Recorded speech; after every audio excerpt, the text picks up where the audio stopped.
Hello मेरे प्यारे साथियों, जेकेएम स्टडी सेंटर में आपका स्वागत है। आज हम लोग न्यूटन गति का नियम पढ़ेंगे। क्या न्यूटन गति का नियम? देखिए, न्यूटन गति के नियम।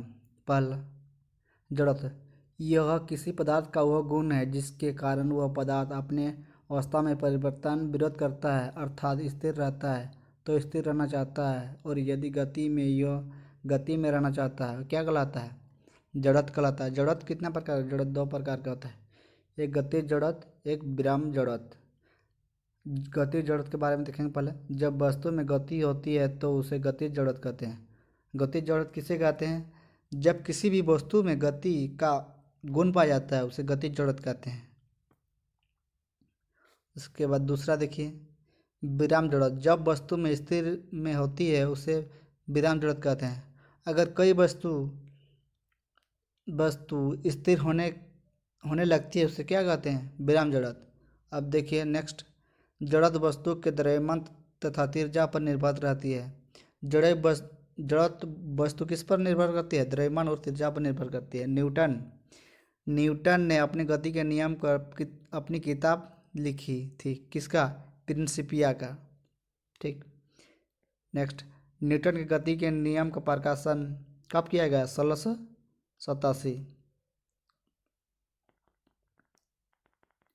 नेक्स्ट, अब देखिए टाइप वाला, न्यूटन की गति का पहला नियम या जड़त्व का नियम या गैलीलियो का नियम।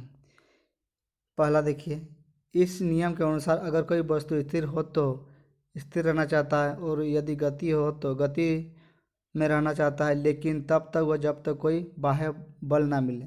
गति होने के लिए क्या चाहिए? सबसे पहले उसका बाह्य बल चाहिए, तब जाके गति उत्पन्न होगा। उसका एग्जाम्पल देखिए, चलती हुई बस अचानक ब्रेक लगने से यात्रा का आगे और झुक जाना। दूसरा देखिए, रुकी हुई गाड़ी की अचानक चल पड़ने से यात्री पीछे की ओर झुक जाना। दरी को झाड़ने से पीटने पर धूल कौन गिरना। उसके बाद देखिए फिर, एक गिलास के ऊपर पर पेपर रखा और उसके ऊपर सिक्का रख दिया जाए तो पेपर को खींचने के बाद सिक्का गिलास के में ही गिर जाएगा। दूसरा देखिए, कांच में पत्थर मारने से फूट जाता है लेकिन गोली मारने पर छेद हो जाता है। किसका उदाहरण है? न्यूटन के गति का सब उदाहरण है। न्यूटन के गति का पहला नियम बोले या जड़त्व का नियम बोले चाहे गैलीलियो का नियम। इसी तरह वीडियो पाने के लिए हमारे चैनल को सब्सक्राइब करें।